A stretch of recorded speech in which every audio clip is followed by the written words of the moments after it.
Hello and welcome back. दोस्तों, मेरे एक व्यूअर है जो आउटसाइड कंट्री में रहते हैं। उन्होंने कहा कि आपका ये जो प्रोजेक्ट है ये पहले से मुझे एक बार इसमें कुछ एंट्रीज करके दिखाइए।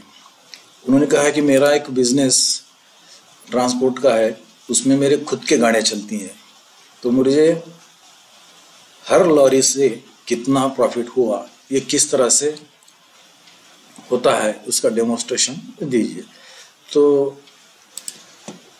उनके इच्छानुसार मैं ये प्रोजेक्ट बनाया हूँ। अब इसमें कुछ सारे एंट्रीज मैंने पहले से की हुई है, पहले उसे हम डिलीट करेंगे, उसके बाद में हम इसमें कुछ एंट्रीज करके देखेंगे और उसका रिपोर्ट अपन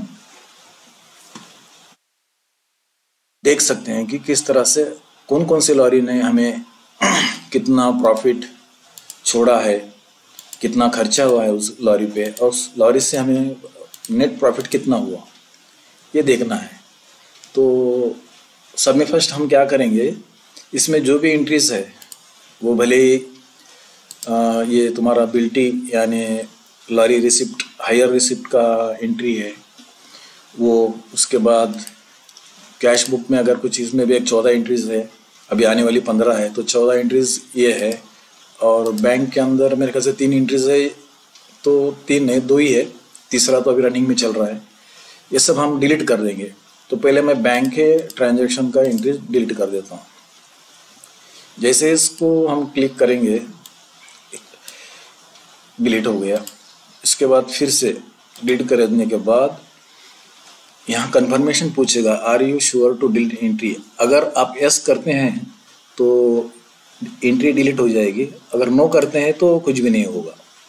तो इसके लिए मैं अभी डिलीट ही कर लेता हूँ और यस पे क्लिक कर देता हूँ।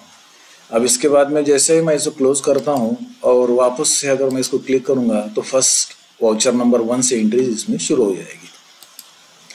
ठीक इसी तरह से कैश बुक में अभी 14 एंट्रीज है, तो हमें फटाफट वो पूरी एंट्रीज डिलीट करना है।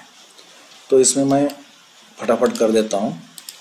सेकंड एंट्री भी मैं डिलीट कर देता हूँ, थर्ड एंट्री भी मैं डिलीट कर लेता हूँ, फोर्थ भी मैं डिलीट कर देता हूँ, फिफ्थ भी delete, yes, 6 yes, edit yes, इसे भी डिलीट कर देता हूँ। और एंट्रीज है इसमें, इसे भी डिलीट कर देता हूँ और यहाँ से भी डिलीट कर देता हूँ। हमें 13 एंट्रीज मेरे ख्याल से इसमें है, वो पूरी एंट्रीज हम डिलीट कर देंगे एक बार का। यस, अब 14 है, 14 भी है, डिलीट कर देंगे इसे। अब 15 में अब नहीं है। अब इसमें क्लोज करके फिर से अगर मैं कैश बुक ओपन करता हूँ तो 1 नंबर वाउचर से इसमें हम एंट्री वापस से कर सकते हैं। अब ठीक इसी तरह से ट्रांसपोर्ट की जो बिल्टी है इसे भी हम डिलीट कर देंगे। डिलीट, यस, सेकंड एंट्री भी हम डिलीट कर देंगे और थर्ड एंट्री भी कर देंगे। अभी फोर्थ तो इसमें है नहीं। तो दोस्तों, इसमें सिर्फ हमें फर्स्ट एंट्री, ट्रांसपोर्ट की एंट्री जो आप लॉरी लगा देंगे, जो आपका लॉरी लोड लेके जाएगा उसकी एंट्री आप इसमें करेंगे। उसके बाद में लॉरी ने कितना रुपया लाया वो रिसिप्ट या पेमेंट में जो भी है मैं दिखाऊंगा आपको किस तरह से होगा, वो एंट्री इसमें हो जाएगी। अगर कोई पार्टी है वो डायरेक्टली अगर बैंक में पैसा डालता है तो उसकी एंट्री आप इसमें कर लेना। बस सिंपल ये 3 एंट्रीज करना है। उसके बाद में आपके पूरे ledgers, bank book, cash book और यहाँ से इवन ये बिल प्रिंट भी आप कर सकते हैं। अब ये तो रिपोर्ट हो गया, जैसा कैश बुक का रिपोर्ट, यहाँ क्लिक करेंगे तो कैश बुक का रिपोर्ट आपको मिल जाएगा, यहाँ से बैंक बुक का मिल जाएगा, और लेजर देखना है, किसका अकाउंट देखना है तो आप यहाँ से देख सकते हैं। उसके बाद में लेटर प्रिंट अगर प्रीव्यू देखना है, जो सब है इसका, तो आप वो भी देख सकते हैं। और ये नाम के साथ में अगर आपको लेटर पैड भी होना है तो ये देख सकते हैं। और ड्यू लिस्ट में भी आप ये हिसाब से ड्यू लिस्ट भी आप देख सकते हैं। और ओपनिंग बैलेंस का रिपोर्ट देखना है तो यहाँ ओपनिंग बैलेंस भी आपको मिल जाएगा। तो ये होगा रिपोर्ट का होगा। अब इसके अंदर क्या होगा, तो पहले समझो सब में फर्स्ट है क्रिएट लॉरी इन्फॉर्मेशन। लॉरी का इन्फॉर्मेशन लेना है तो आप क्या करेंगे, ऑलरेडी मैं इसके अंदर देखिए दो लॉरीज मैं यहाँ पर क्रिएट किया हूँ। अब इसमें क्या करते हैं, ये सेकंड जो लॉरी है इसको मैं थोड़ा सा एडिट करके इसको मैं डिलीट कर देता हूँ। यस, अब वो क्या करेंगे इसमें, अब देखेंगे तो इसमें एक ही लॉरी है। अब हम क्या समझेंगे, ये अपनी एक खुद की एक लॉरी है। एक लॉरी का अगर हम हिसाब देख लेंगे तो बाकी पूरे लॉरीज का आपको हिसाब समझ में आ जाएगा। तो इसमें अभी फिलहाल MH26H001 ये गाड़ी सिर्फ एक एज्यूम के तौर पे हमने नाम दिया है, ये खुद का लॉरी है, राइट। इसके बाद में क्रिएट न्यू अकाउंट में अगर जाएंगे तो इसमें देखिए अहमद, इसे भी मैं एडिट करके अभी इसको भी डिलीट कर देता हूँ थोड़ी देर के लिए। उसके बाद कैश बुक है, बैंक बुक है, अगर मैं इसे डिलीट करना चाहूँगा तो नहीं होगा। क्यों, तो यहाँ इन्फॉर्मेशन आएगा you can not delete this account because this account is reserve account for this application, के लिए रिजर्व है, इसके लिए आप इसको डिलीट नहीं कर सकते, अंडू कर दीजिए। उसी तरह कैश बुक, इसको एडिट कर दिए, और इसे मैं भी डिलीट करना चाहूँ तो कैश बुक तो हमें इस प्रोजेक्ट के लिए तो चाहिए, इसके लिए ये भी मैसेज देगा कि अकाउंट भी डिलीट नहीं होगा। इसके बाद अंडू कर दीजिए। इसके बाद क्या होगा, कमीशन एडिट करता हूँ और उसको डिलीट करता हूँ। तो ये भी कमीशन भी आप अगर कमीशन पे अगर आप किसी की दोस्त की बोलो या रिलेटिव की कोई लॉरी लगाते हैं तो उससे आप कमीशन तो लेंगे। तो कमीशन हेड भी आपका एक इस सॉफ्टवेयर यानी एप्लीकेशन के लिए मैंडेटरी है कि कमीशन आप लेंगे और आपका जो बिल्टी है LRH है वो सामने वाले को आप देंगे। इसके लिए ये अकाउंट में यहाँ से डिलीट नहीं होगा। कमीशन के बाद क्या आता है, गॉड, एडिट करेंगे। अब डिलीट करने के बाद क्या पूछेगा यहाँ पे देख लीजिए, अकाउंट ऑलरेडी इन यूज। इसका मतलब क्या हुआ, इसके अंदर ये अकाउंट जो है यूज में है। क्यों बोले तो आपको समझा देता हूँ, इसके अंदर ओपनिंग बैलेंस की एंट्री जो गॉड की है वो इसके अंदर ऑलरेडी हुए सो है। अगर जब आप इसे डिलीट करेंगे इस एंट्री को तो गॉड का अकाउंट भी डिलीट हो जाएगा। ओके, इसको अंडू करता हूँ। उसके बाद कौन सा है, हमाली, इसको एडिट करके मैं इसको डिलीट करना चाहूँगा तो इसे भी एक हमाली यानी खर्चे का एक रखा हूँ, ये रिजर्व अकाउंट है, इसे हम या कोई भी इसे डिलीट नहीं कर सकता। इसके लिए इसे हम यहाँ से अंडू करेंगे और अदर एडिट करता हूँ। इसको भी मैं डिलीट करना चाहूँ तो नहीं कर सकता। ओके, अब इसे हम अंडू कर लेंगे। अब इसमें देखिए ये सीमेंट कंपनी, अब इसे डिलीट करता हूँ और डिलीट करता हूँ तो पूछता है are you sure to delete entry, yes. अब ये एंट्री डिलीट होने के बाद इसमें इस सॉफ्टवेयर के लिए जितना भी अकाउंट की ज़रूरत है ये नहीं रहे तो ये चलेगा नहीं, इसके लिए इसे कोई डिलीट नहीं कर सकता। एक कंपलसरी है, मैंडेटरी अकाउंट है, बैंक बुक तो होता ही है, कैश बुक रहता है, आपका कमीशन, गॉड का अकाउंट भी। अब तो आपको तो मैं पहले ही बता चुका हूँ कि अगर उसकी एंट्री डिलीट कर दोगे तो गॉड का अकाउंट डिलीट हो जाएगा। हमारे आप डिलीट नहीं कर सकते, और भी डिलीट नहीं कर सकते, ये कंपलसरी है इस प्रोजेक्ट के लिए। ओके, अब तीसरा यहाँ एंट्री क्या करोगे आप, यहाँ ओपनिंग बैलेंस। तो फर्स्ट में मैंने 2 एंट्रीज की हुई है। एक तो देखिए गॉड का अकाउंट्स में 111 हमने जमा किया और सेकंड एंट्री जो है कैश बुक में वो 111 है। हमारे पास अब 1 रुपया भी नहीं है, समझो सिर्फ 111 रुपये अपने को ऊपर वाले भगवान के है समझ के चलना, बस इतना ही इस ट्रांजैक्शन में आप समझ सकते हैं। अब क्या करते हैं, हमने तो इसमें हमारी खुद के लॉरी का एक अकाउंट ओपन कर लिया, इसमें एक ही है। ओके, एडिट करने के बाद देख लीजिए XYZ समझो ओनर का नाम जो भी है, ये नांदेड़ ओनर का एड्रेस है, सेल नंबर डाल सकते हैं, ड्राइवर कौन है, ड्राइवर अपन यहाँ गणेश की जगह समझो अभी हम यहाँ डाल देंगे अहमद, ठीक है। उसका लाइसेंस नंबर है, तो उसका एड्रेस डाल दिया, उसका ये डाल दिया, हम इसे सेव कर लेते हैं। ये हो गया। अभी हमने क्या किया है, एक समझने के लिए समझो XYZ एक कंपनी है, उसका हमें एक कॉन्ट्रैक्ट मिला है कि वो कंपनी हमें बोलती है सीमेंट हमारे फैक्ट्री से उठाना है और एक बड़े प्रोजेक्ट पे जहाँ पे चल रहा है वहाँ पे डिलीवरी देना है। तो अब हम क्या करेंगे, हम अब इसमें तो अकाउंट नहीं है, तो हम फर्स्ट में क्या करेंगे, इसे ओपन कर लेते हैं। तो एक्स वाई और जेड सीमेंट कंपनी टाइप में क्या होगा, ये कौन होगा, ये है कंजाइनर, यानी नो माल भेजने वाला है। एड्रेस समझो आपको कुछ भी डाल दीजिए, मैं यहाँ कुछ भी नहीं डालूंगा। स्टेट का नाम आपको जो डालना है डाल सकते हैं और इसे सेव करेंगे। अब दूसरा अकाउंट हमें क्रिएट करना है। एक कोई प्रोजेक्ट होगा, समझो एक कंस्ट्रक्शन कंपनी है, वहाँ से सीमेंट निकालना है, उस कंस्ट्रक्शन कंपनी को देना है। तो मैं क्या करता हूँ, ABC कंस्ट्रक्शन, ये कौन है, एक कंजाइन है जिससे माल मिलता है। इसे में हम क्या करेंगे, एक कुछ तो भी हम एक गांव का नाम भी, एड्रेस भी डाल देंगे, स्टेट का नाम भी ऐसा डाल के ओपन कर लिए। बस हमारा एक लारी यहाँ चल रहा है। अब फर्स्ट एंट्री हम जब करेंगे तो आप यहाँ ट्रांसपोर्ट बिल्ट्री में एंट्री में आएंगे यहाँ, और यहाँ पे भी लॉरी एच में लॉरी हायर रिसिप्ट नंबर जो रहेगा वो भी हम 1 दे देंगे। आज की डेट यहाँ आ जाएगी, इसमें हमारी लॉरी ऑटोमेटिकली आ जाएगी। अब कंजाइनर में देखेंगे तो दोनों रहेंगे। तो क्या होता है, कभी कभी अभी ये कंजाइनी का आपको भाड़ा तो देने वाला कौन है, AB कंस्ट्रक्शन, और ये कहाँ से जा रहा है समझो, थोड़ी के लिए भूटान बोल के हम डाल देंगे। और कंजाइनी यहाँ पे कभी कभी अब भाड़ा XYZ भी देने वाले नहीं है। अब ये भूटान से निकलेगा और कहाँ जाएगा समझो, केरला, राइट।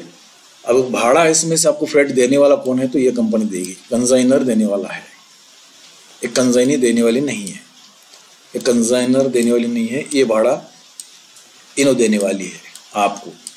तो ये हिसाब से अब सीमेंट तो आप समझो बड़ा ट्रॉली होगा तो 500 थैले अगर हम बैग्स पकड़ लेंगे, यहाँ आपके हिसाब से जो भी मटेरियल जाएगा वो आप यहाँ पे डाल सकते हैं। यहाँ चूज़ करने की जरूरत नहीं है, जो मटेरियल आप लोड करा के लेके जाते हैं उसका, और उसका वेट अप्रोक्सीमेट समझो 500 बैग का, समझो 50 किलो का भी अगर बैग पकड़े तो 50 बोले तो भी 250 हो जाएगा। और रेट अगर आपको डालना है एक बैग का, तो मेरे हिसाब से अगर 500 रुपये डालिए तो 1,25,000 का यहाँ पे भाड़ा हो गया। देख लीजिए यहाँ पे। अब इसमें कमीशन आपको देने की जरूरत नहीं है क्योंकि तो खुद की गाड़ी है, जो भी भाड़ा चलेगा वो आपको 1,25,000 कमीशन या भाड़ा, इसमें कमीशन नहीं है, इसमें कमीशन का संबंध नहीं है। कमीशन का तो मैं आपको, जब दूसरों की गाड़ी हम लगाएंगे, जब उनसे कमीशन लेते हैं ना, तो उसका हिसाब किस तरह से होता है वो बाद में हम देखेंगे। पहले हम देखेंगे अपनी खुद की लॉरी चला है तो हमारी लॉरी का प्रॉफिट या लॉस कैसा देखते हैं। तो इसमें यहाँ तक हो गया। अब इसे हम क्या करते हैं, सेव कर लेते हैं। अगर मैं यहाँ ड्यू लिस्ट को अगर क्लिक करूँ तो आपको पता चल जाएगा। ये देखिए, अब इसमें क्या समझ में आता है, इसमें समझ में ये आता है XYZ सीमेंट कंपनी आपको पैसा देने वाली है, राइट। XYZ कंपनी जो सीमेंट की कंपनी है वो 1,25,000 आपको देगी, और किसके अकाउंट में देगी, वो लॉरी के अकाउंट में देंगे। अब इसके अंदर से डीजल का खर्चा, उसके बाद उसका मेंटेनेंस है, टोल नाका है, जो भी है, पंचर है, बेरिंग है, उसके बाद में उसका जो भी मेंटेनेंस है उसका खर्चा आपका ड्राइवर क्या करेगा, आपको हिसाब देगा। अब उसका हिसाब किस तरह से होता है वो देखेंगे। समझो इस कंपनी ने फ़ोन पे बात हुई है सरिका, समझो, या फ़ोन के ऊपर अगर आपकी बात हुई इस कंपनी से, तो हर गाड़ी जब आपके पास लोड करेगी तो आप एक फिक्स अमाउंट उसे दे देना चाहिए। तो वो गाड़ी वाला क्या कहता है कि 50,000 रुपये उसको आपको देना है, हम बोलने के बाद देना है। तो समझ लीजिए अब गाड़ी वाले के पास, अपने पास तो 1 रुपया भी नहीं था, गाड़ी वहाँ चली गई। जाने के बाद हमने फ़ोन करके कंपनी को बोल दिया, कंपनी ने क्या किया, 50,000 रुपया कैश में हमें दे दिया। तो सब में पहले एंट्री क्या होगी, कैश में आने के बाद क्या होगा, सब में पहले आपको इसी डेट में समझो, या समझो इसको हम डेट कुछ चेंज कर लेंगे, दूसरे दिन समझो 12 तारीख को वो कंपनी जो है ABC XYZ कंपनी ने कितना दिया, 50,000 रुपये हमें वहाँ ड्राइवर को दे दिया। यहाँ हम क्या करेंगे, बाय कैश बोल के एंट्री कर लेंगे इसकी। अब सेव करने के बाद अब देख लीजिए क्या हिसाब होगा। अभी कैश बुक का बैलेंस ऑटोमेटिकली बढ़ जाएगा। जैसे ड्यू लिस्ट को मैं यहाँ क्लिक करूंगा, ये देखिए 1.25 लाख रुपए एबीसी देने वाला था, 50,000 यहाँ से निकल गए, ऑटोमेटिकली यहाँ 50,000 आ गए। ओके, ये तो हिसाब हो गया। अब जब आपके स्पॉट पे आपके पास आपके ऑफिस पे आएगी और जब आप उस लॉरी वाले से हिसाब लोगे 50,000 का, तो थोड़ी देर के लिए मैं आपको दिखा देता हूँ। 50,000 में मोटा मोटा हिसाब आप 10 इंटरे भी कर सकते हैं। जैसा आपका लॉरी वाला कहा है कि सब में पहले इस लॉरी को मुझे उधर से आते समय एक 35,000 का मैं डीजल डलाया हूँ। तो यहाँ लिखना है आपको EIESC डीजल का खर्चा इस गाड़ी के नाम पे डालना चाहिए, तो गाड़ी का प्रॉफिट और लॉस हमें पता चलेगा। तो फर्स्ट में हम इसे सेव कर लेते हैं। सेकंड क्या बोला है उन्होंने, ड्राइवर बोलता है, उसके बाद लगा है टोल नाका लगा है मुझे 3,500 रुपये का। यहाँ लिखते हैं हम टोल नाका और यहाँ से हम इसे सेव कर लेते हैं 3,500। उसके बाद अदर खर्चे में अगर डालना है तो गाड़ी का खर्चा हो रहा है, तो उन्होंने बोलता है कि गाड़ी का टायर पंक्चर का था भाई 500 रुपया, टायर पंक्चर लग गया, समझो 500 रुपये का वो लगा दिया। उसके बाद और कुछ एंट्री कर सकते हैं। 50,000 का हिसाब लेना है, 50,000 का हिसाब हम उससे ले रहे हैं, बचा हुआ पैसा हुआ हमें ऑटोमेटिकली हमारे पास दे देगा। बाकी का 50,000 आप उस ड्राइवर से लेना है आपको, ये तो आपको ध्यान में रखना होगा। अगर नहीं है तो कॉन्ट्रा एंट्री वहाँ लगाना पड़ेगा आपको। जैसा 50,000 कंपनी की दिए, 50,000 फिर से तुम ड्राइवर के नाम पे डालना पड़ेगा। उतना करने के बजाय अगर आप सिर्फ खाली थोड़ा सा माइंड में रख ले 50,000 का हिसाब हमें ड्राइवर से लेना है। अब क्या है, अब कौन सा खर्चा हो सकता है इसमें, और ज़्यादा खर्चा क्या है, और खर्चा समझो क्या ले सकते हैं बताइए।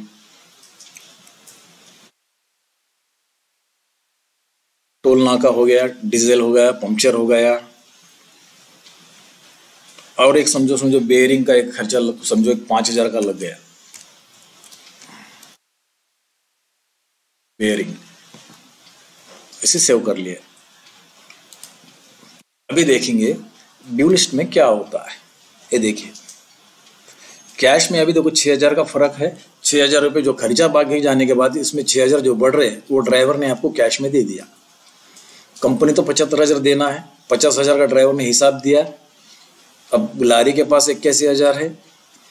ओके, तो अब लारी का अकाउंट देखने के बाद आपको समझ में आएगा कि लारी का खर्चा जाते जाते बाकी अपने पास कितना रुपया रहा। तो इसके लिए हम ग्लेजर को क्लिक करेंगे, 81,000 का हिसाब हम यहाँ देख लेंगे। उसका 1,25,000 ने गाड़ी ने हमें दिया, उसमें से क्या हुआ, डीजल हमारा 35,000 गया, टोल नाका हमारा 3.5 गया, टायर पंक्चर का हमारा 500 गया, बेरिंग हमारा लगा 5,000, 81,000 ने हमारे को गाड़ी ने नेट प्रॉफिट छोड़ दिया। गाड़ी नया है, अभी फिलहाल नहीं है, गाड़ी का हिसाब छोड़ दो, वो तो अलग रहेगा। नया गाड़ी है, गाड़ी ने हमारे पास 1 रुपये भी नहीं था, 81,000 हो गए।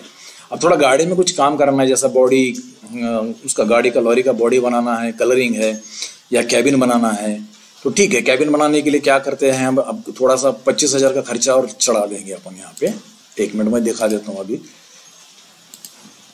अब नकदी में देना है तो, लेकिन 25,000 का कैसा करेंगे आप, आपके पास तो कैश कम है ना। ड्यू लिस्ट में अगर देखेंगे तो आपके पास कितना है, 6,000 रुपया कैश है, 25,000 नहीं लगा सकते। और 75,000 तो हमें इस कंपनी से आना है। इस कंपनी का पेमेंट क्या करेंगे, वो डायरेक्ट बैंक में दे दिया, तो उसके लिए हम क्या करेंगे, अभी बैंक की एंट्री यहाँ से कर लेंगे। ये देखिए ये बैंक में है, बैंक में अभी 0 रुपया है, और इसमें हमारा कंपनी कहाँ है, ये देखो यहाँ पे भी आपको 75,000 इस कंपनी के नाम पे है। जैसा है ये ना 75,000 रुपीज़ RTGS पेमेंट RT जैसे आ गया, जैसे आप सेव कर लेंगे, अब देखेंगे आपके बैंक में अभी 75,000 रुपया आ गया। और उस पार्टी का जो बैलेंस था वो नील हो गया। अगर हम यहाँ ड्यू लिस्ट में देखेंगे तो देख लीजिए आप, कैश में देखो XY कंपनी का जो सीमेंट का कंपनी का बैलेंस निकल गया, 75,000 इतना आ गया। अब 75,000 में से हम क्या करेंगे, एक 25,000 रुपये का खर्चा गाड़ी का कर देंगे हम, कैबिन रिपेयरिंग का, कैबिन जो अंदर के ड्राइवर की बनती है उसका खर्चा करेंगे, यहीं से करेंगे और वो बैंक से ही उसे दे देंगे। तो यहाँ पर भी हमें गाड़ी के नाम पे 25,000 कैबिन मेंटेनेंस का डाल दिया। अब इसको अच्छा, फिर बैंक नेम का ओके, यहाँ बैंक नेम हमने चूज नहीं किया, ओके राइट, और यहाँ से हम सेव कर लेंगे। अब देखते हैं हमारा ड्यू लिस्ट में क्या आता है। ये देखिए, एक ट्रिप के अंदर समझो अभी गाड़ी नया है, ज़्यादा खर्चा नहीं हुआ, अभी बैंक के अंदर हमारा 50,000 रुपया पड़ा है और 6,000 रुपये हमारा जो ड्राइवर जो कैश लेके आया था उस कंपनी, उसके पास 6,000 है। ये 50 और ये 6, 56,000 रुपये का हमारा प्रॉफिट हमारे लॉरी ने छोड़ दिया। तो लॉरी ने किस तरह छोड़ा, लॉरी का देखना है तो हम क्या करेंगे, इस लॉरी को शो करा देंगे। तो ये देखिए, अब जो भी गाड़ी को खर्चा करेंगे, जो भी गाड़ी का मरम्मत करेंगे, जो खर्चा करेंगे वो गाड़ी के नाम पे ही डालेंगे और इस तरह से आपको इस लॉरी ने कितना प्रॉफिट किया, ये हिसाब से आपको आपका पर्सनल लॉरी का जो नेट प्रॉफिट है, ये आपका 56,000 रुपये नेट प्रॉफिट है। अब इसमें से अगर ड्राइवर की तनख्वाह भी देना है, अच्छा एक ट्रिप के हिसाब से अगर ड्राइवर का कितना दे सकते हैं आप, 30,000 रुपया ड्राइवर का है तो ड्राइवर का अभी सैलरी डालना पड़ेगा, तो डालना है बोलो तो सैलरी अकाउंट भी ओपन करना पड़ेगा। तो यहाँ से न्यू क्रिएट में जाके यहाँ से सैलरी बोल के निकाल लीजिए, सैलरी, यहाँ खर्चा है जो है एक्सपेंसेस, यहाँ तो कोई ज़रूरत नहीं है, ये मैंडेटरी नहीं है, आप यहाँ से सेव कर सकते हैं, सेव हो गया। अब लेकिन सैलरी है 1,000 रुपये देना है तो अभी नकदी में देना है ना उसे, तो ठीक है नकदी देना है तो अब नकदी, ड्राइवर तो नकदी पैसा मांगेगा, तो इसी गाड़ी का सैलरी जो भी है यहाँ डाल दीजिए आप 1,000 रुपये। एक ट्रिप को 1,000 रुपये ड्राइवर को जा रहा है, यहाँ डाल दीजिए आप ड्राइवर सैलरी बोल के इस तरह से, और यहाँ से आप सेव कर लीजिए और फिर से इस लेजर में जाएंगे और यहाँ ओके करेंगे तो ऑटोमेटिकली देख लीजिए आप, ये 1,000 रुपये देखो कैश बुक में से 6,000 रुपये सैलरी गया, सैलरी ड्राइवर की। अब गाड़ी ने प्रॉफिट आपको कितना किया, एक ट्रिप में आपको कितना मिला, 55,000 रुपये मिला। तो दोस्तों इस तरह से सिंपल, वेरी सिंपल, इसमें आपको ये प्रिंट बिल करने की जरूरत, अच्छा हाँ ठीक है, उस कंपनी के लिए अगर बिल बनाना है तो किस तरह से बनेगा उसका बिल, तो बिल बनाना है तो खाली यहाँ क्लिक करेंगे और बिल जो है आपका 1 नंबर है, फर्स्ट इच है, और यहाँ से आप ओके करेंगे तो आपको यहाँ पर देख सकते हैं थोड़ा सा, यहाँ पर थोड़ा सा, अच्छा पेमेंट यहाँ पर XYZ कंपनी जो कंजाइनी है, कंजाइनर में ये थोड़ा उल्टा हो गया समझो, इसमें कोई बात नहीं, इसे तो मैं बाद में सीधा कर लूँगा। तो यहाँ नाम आ गया ABC कंस्ट्रक्शन भूटान और XYZ केरला। ऑलरेडी में ये जो नाम है ये इधर आना चाहिए और ये जो नाम है इधर आना चाहिए, कोई खास बात नहीं है, थोड़ा सा मिस्टेक हो गया, कोई बात नहीं है। लेकिन ओवरऑल में आप देख सकते हैं यहाँ बिल नंबर 1 आ गया, लॉरी नंबर आपका आ गया, 11/9 का वो बिल बना है, पैकेज 500 है, सीमेंट आपका प्रोडक्ट में आया, वेट इतना हुआ, 250 का वेट आ गया, 500 पैकेट 2, ये 500, 1,25,000 इस तरह से, और इस तरह से आपका बिल रेडी हो गया। ओके दोस्तों, इसके बाद हम अगर हमारे रिलेटिव्स या रिश्तेदारों का किसका बाहर का गाड़ी अगर हम लगाए तो उसका कमीशन का एंट्री कैसा करेंगे, ये मैं आपको नेक्स्ट वीडियो में आपको बता दूंगा।